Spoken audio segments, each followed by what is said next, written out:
Do you like to collaborate and solve problems? At GCU, you can earn your degree in computer science, software development, IT, or cybersecurity to start building a career in one of these high-demand technology programs. Find your purpose at gcu.edu. Edkey Inc. is thriving as it focuses on its core values of transparency, integrity, communication, and kindness. With Sequoia schools across the state, Edkey provides Arizona parents with a choice of in-classroom, distance learning, or hybrid models to help their child succeed. Edkey, where every child is known.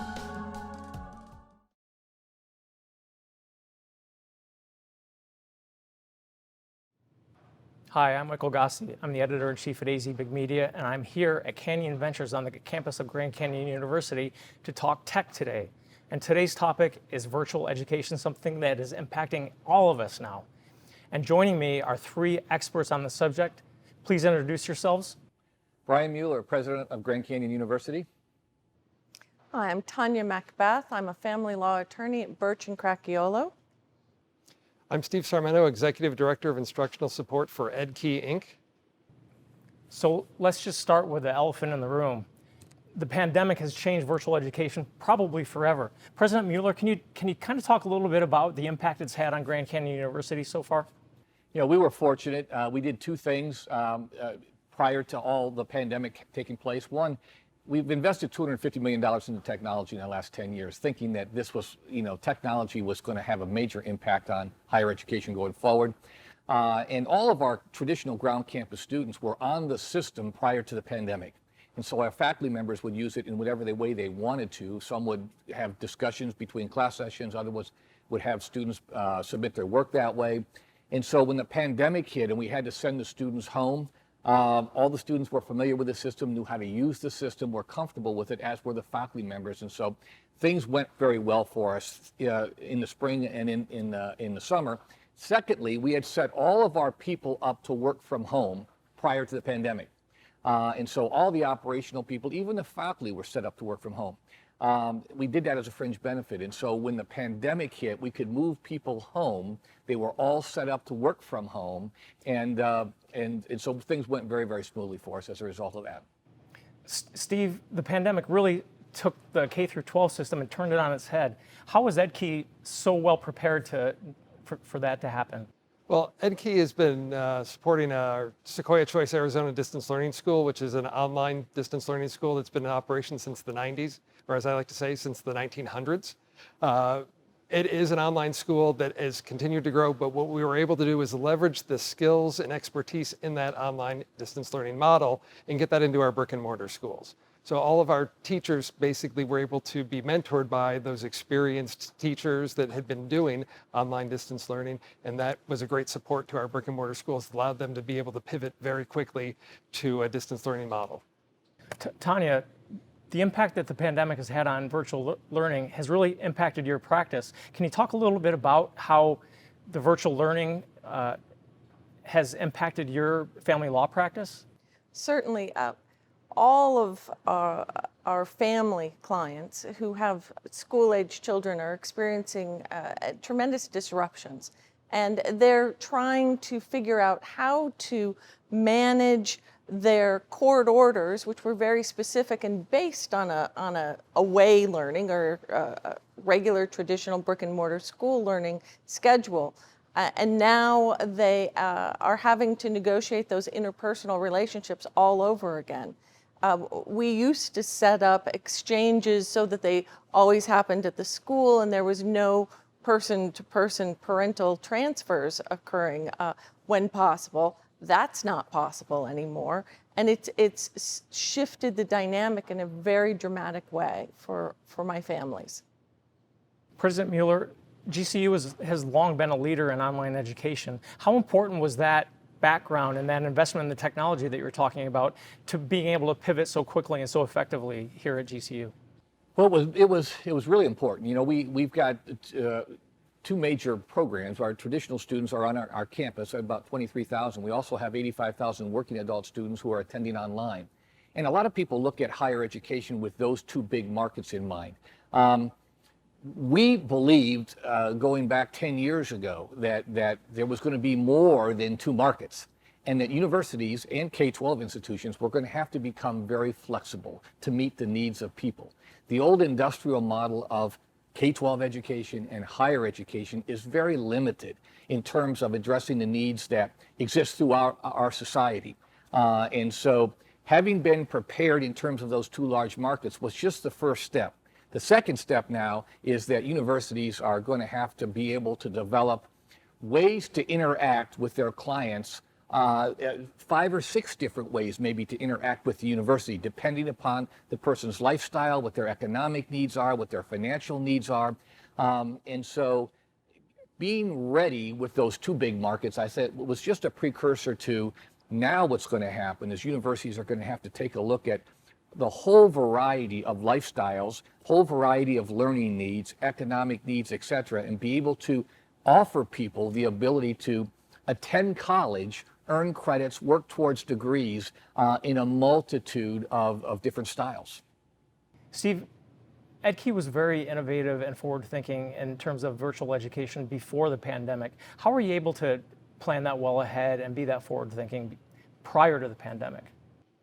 Well, as a charter school, we have our leadership at the school level. As our CEO likes to say, the principal is the captain of their own ship. Now, he's the admiral of the fleet, but they're each the captain of their own ship. So decision-making happens at the school level. So rather than having to go through multiple layers of committees and meetings, sat down with those principals, they were able to make those decisions, get those decisions out to their staff, and get things moving very quickly. So Edkey, as a support organization, would work with those principals to find out what they needed to make those changes happen at their schools. We have schools in the Metro Phoenix area, also in more rural areas up in Camp Verde, Cottonwood, Sholo, Snowflake. So the needs of each of those schools is very different. So basically the schools would tell us what they needed. We were able to get the support that they needed so that they could make those pivots very quickly. But it was all down to the fact that decisions were made very quickly at the local level rather than having to go through multiple layers of committees and bureaucracy. Tonya, are there things that the school districts can be doing? Many schools are still in a hybrid model. Are there things that schools can be doing to kind of help bridge that gap, bridge that problem that's going on in the home? I see that there is a way for schools to be attentive to what is not a unique situation for a lot of families. Multi-location homes is nothing new. But the schools need to be aware of the differences in technology that are available from one home to another home, the differences in the engagement, and being aware of the quantity of children in a particular home.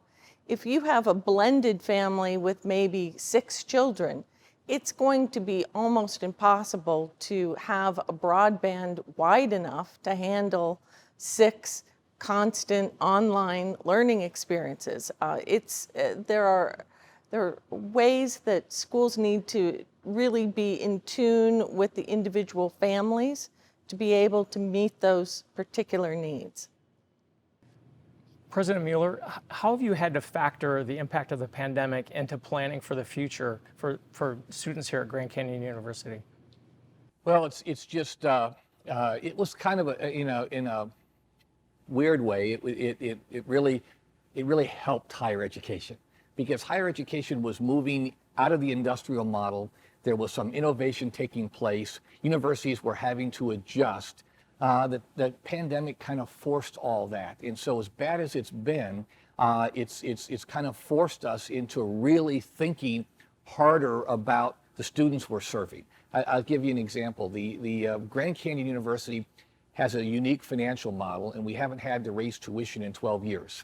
And our goal was to make private higher education affordable to all socioeconomic classes of Americans. We were fortunate in that happening, which has created an extremely diverse student body. I'm talking about on our campus now.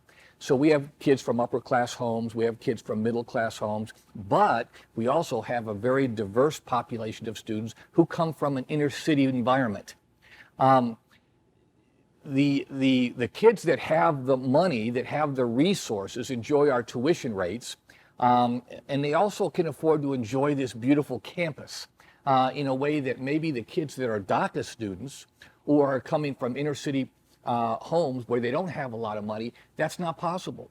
And so what we should be able to do in the future is to make sure that those kids who can't live on the campus but want to go to college have to be home at 2 o'clock to help with their siblings.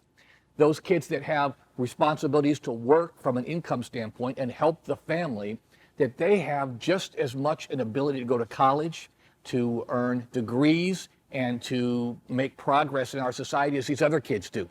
And so there is a digital divide, but we have to work very, very hard on that digital divide, and we have to be very creative in how we deliver this thing so that we are making higher education affordable to all socioeconomic classes of Americans equally. And that just takes us being creative in how to use the technology to make that happen. But that's one of the huge positive things that I think is coming out of this. Okay, this doesn't have anything to do with the topic we're talking about, but I have a lot of friends with kids in school, kids in college right now, and all they do is complain about the tuition. How have you been able to not raise the tuition here at GCU for so many years? You know, in the past, small elite institutions have received a lot of attention. It's going to be different in the future. And there's going to be winners and losers in this thing, and being large with lots of capabilities is going to be an advantage.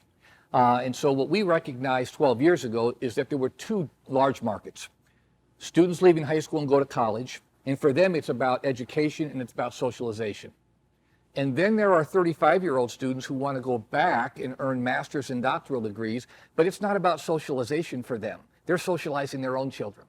And so what we've created is 23,000 students on our ground campus, which will grow to 40, 85,000 students on our online campuses, which is for working adults, which will grow to 150, but they're leveraging a common infrastructure. One president, one provost, one set of deans, et cetera. And so when you take that infrastructure and apply it across these two large student bodies who earn the same degrees, take the same programs, but they do it in a different way given who they are as students.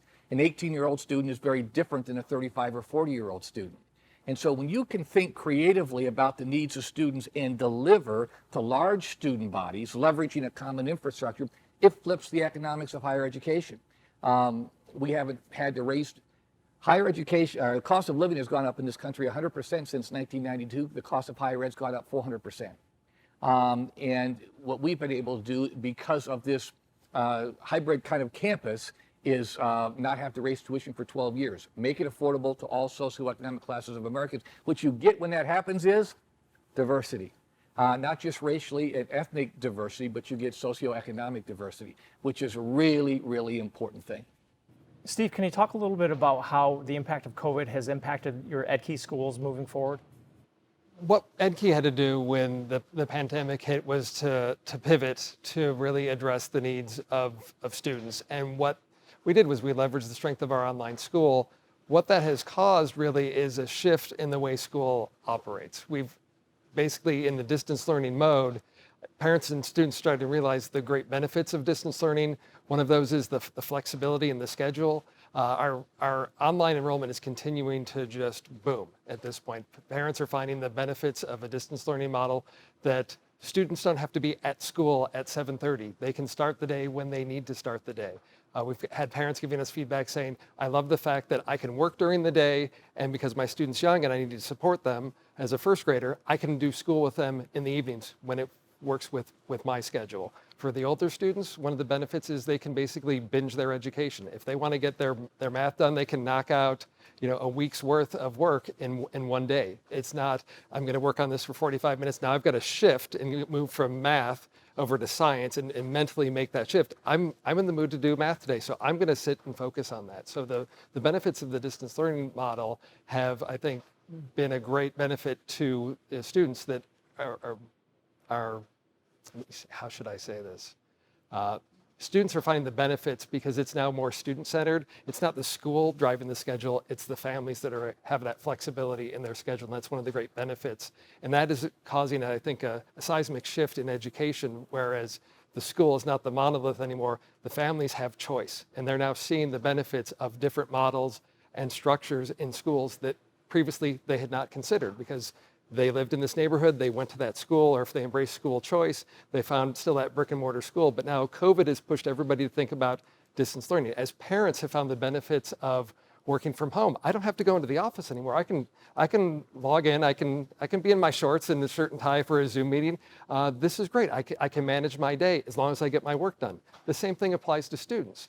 They don't have to do things on that schedule of school as long as they're meeting the outcomes that they need to do. I get my work done for this week.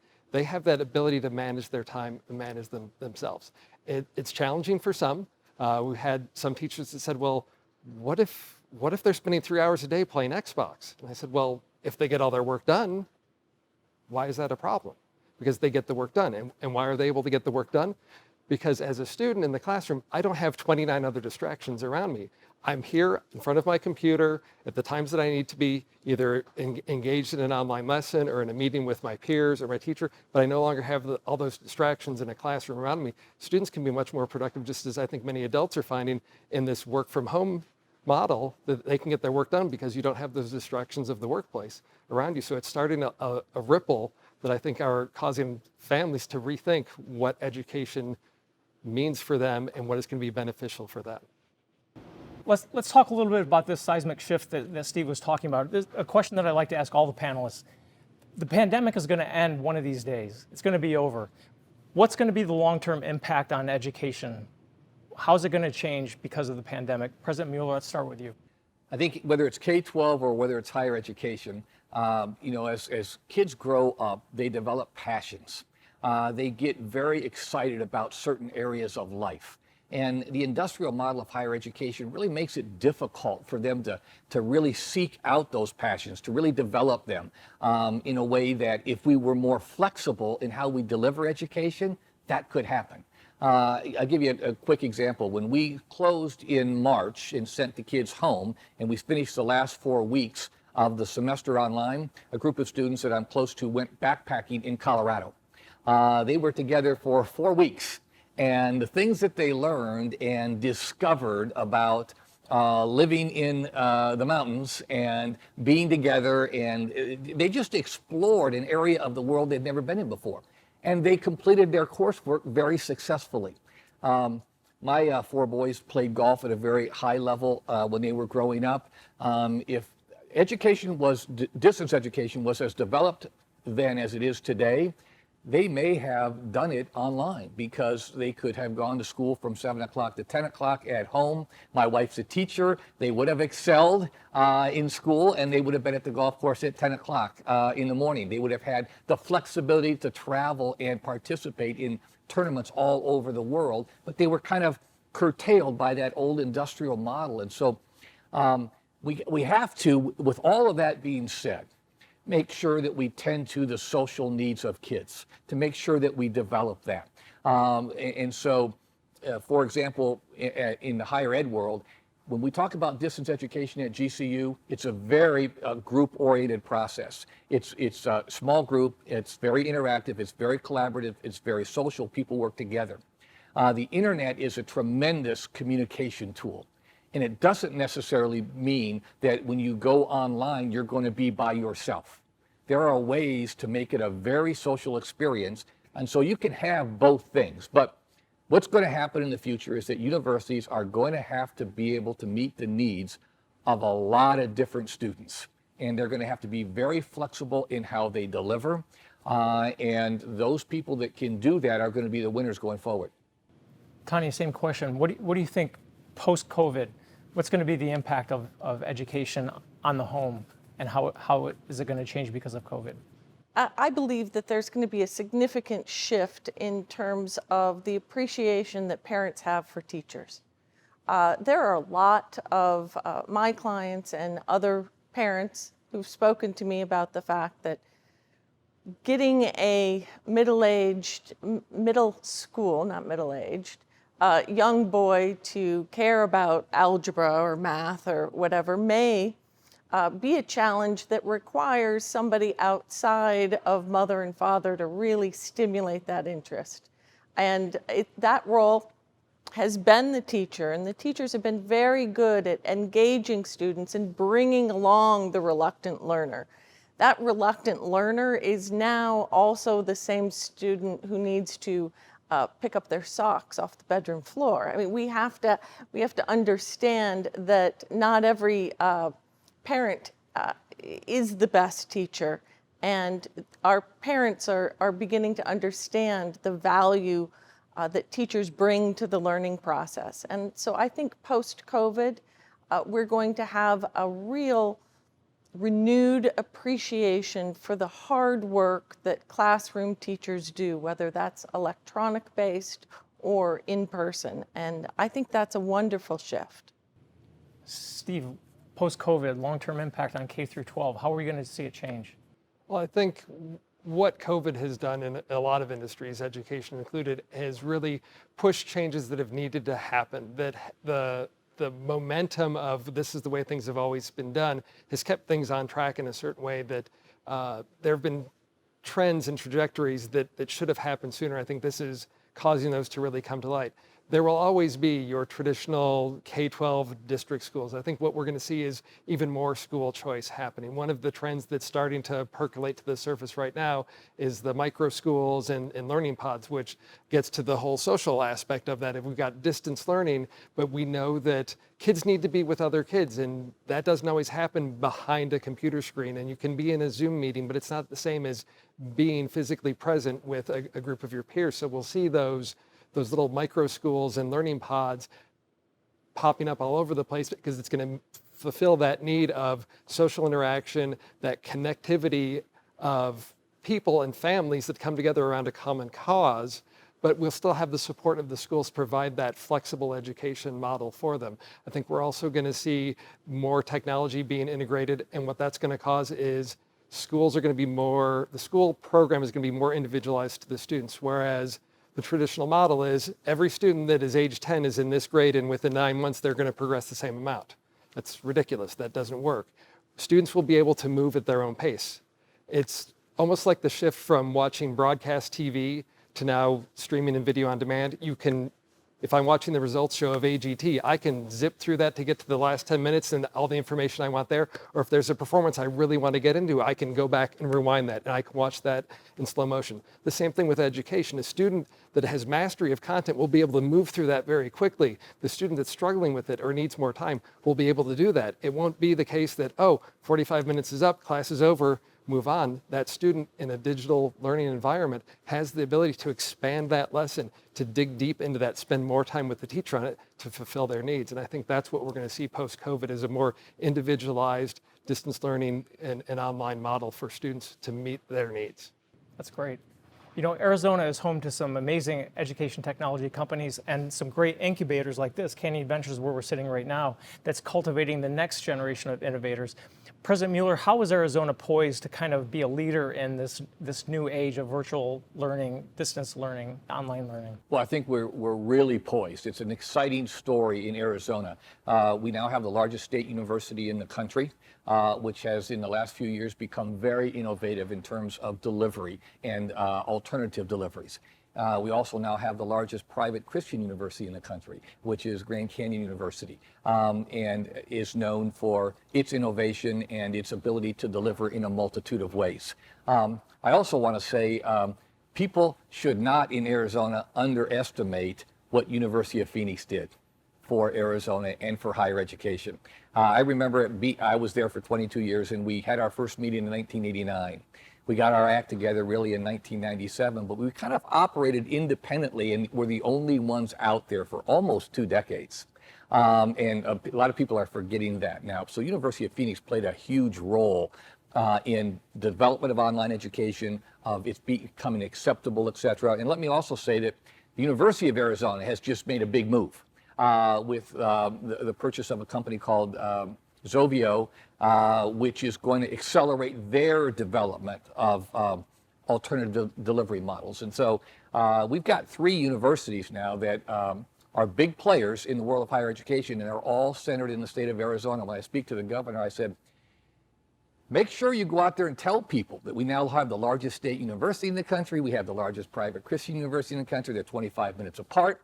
And that the future of higher education in the Valley as a result of that is extremely bright. Steve, same question. How is Arizona poised to kind of be a leader in K through 12 moving forward? Well, I think one of the big factors is the school choice movement, is that families have choice, and that's created a marketplace of competition.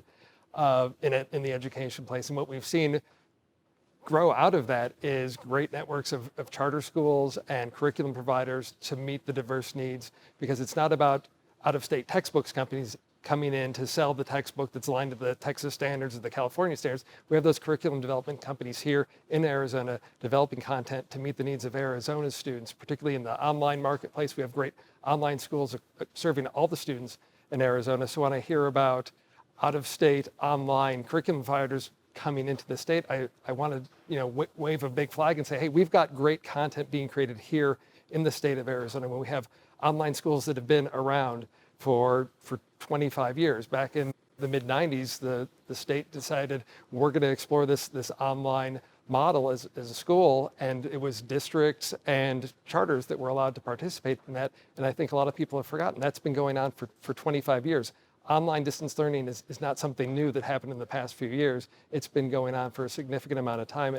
And Phoenix and Arizona, I think, are in a critical time right now where we're overlooked. We're not on either of the coasts, but we've got great innovation growing here. And I think this is going to be one of the things that pushes us out into the forefront, into the spotlight of the great work that's being done here in this state. Amazing answers, amazing information coming out of here today. I want to ask all of you one final question. Bold prediction. Where do you see online education, distance learning going in the next 5 or 10 years, and how is it going to impact the state of Arizona? Tonya, let's start with you. Oh, thank you. I believe that we are never going to think about school the same way. Obviously, this has been a complete mind shift for Arizona and the country as a whole.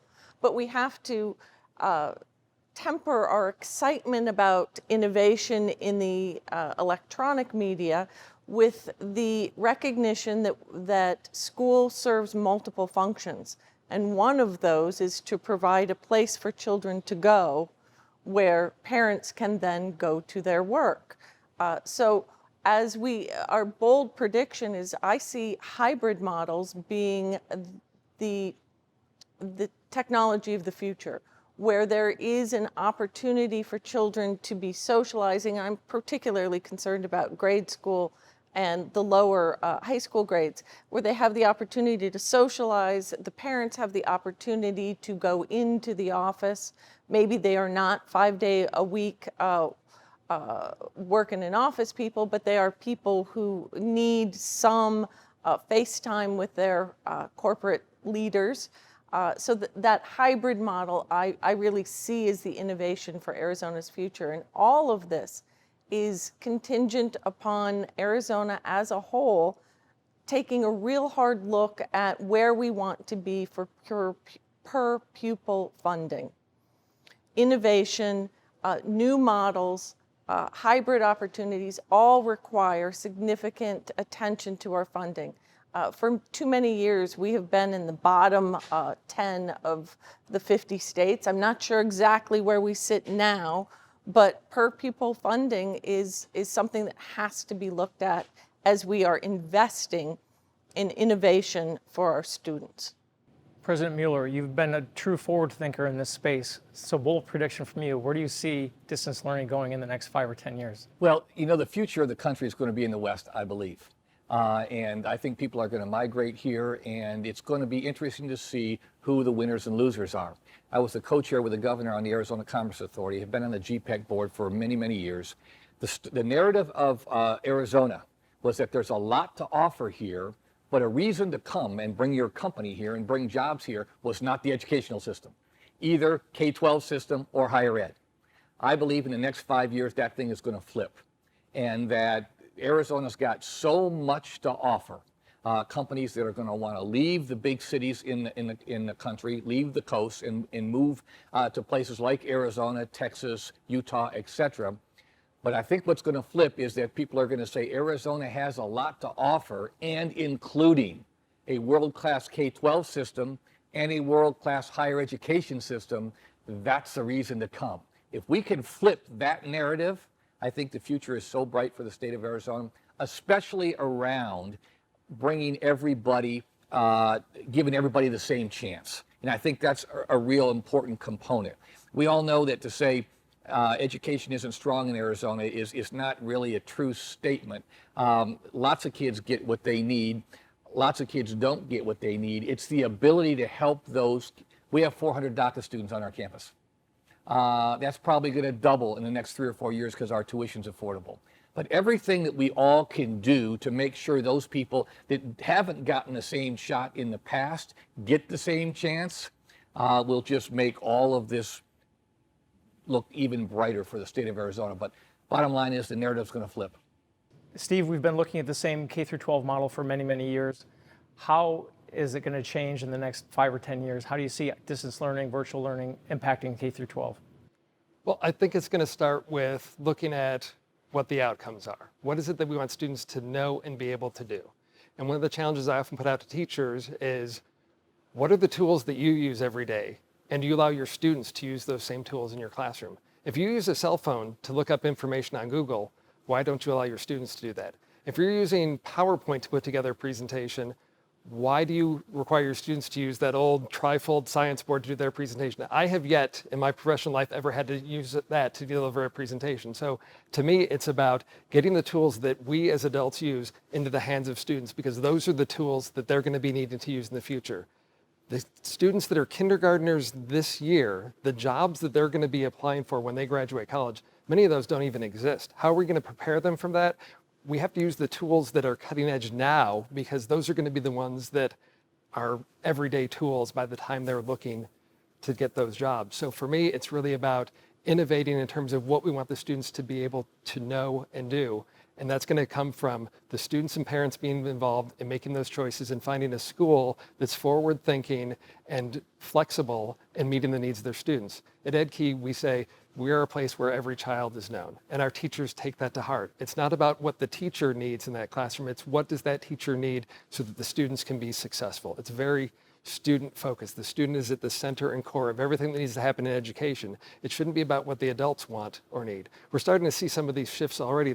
I read there was a school in Michigan that decided they were going to shift their middle school and high school start date or start time to later in the day, because all the research says high school students should not be starting school prior to 8:30 a.m.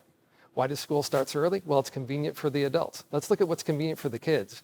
How many students have trouble getting up to start school early in the morning? Well, let's start the day later so they can be effective in learning. It's not about convenient for the teacher to start their day. It's if that student needs to learn, what are the ideal conditions for that student? And I think the digital learning trend that's coming through is going to have that flexibility for students. Students are going to be driving their own education. They're going to be taking responsibility for that, and that's where education needs to get to in the future. Great. Amazing answers. I want to thank all our panelists for being here today for today's Tech Talk. Thank you so much, and we'll see you next time.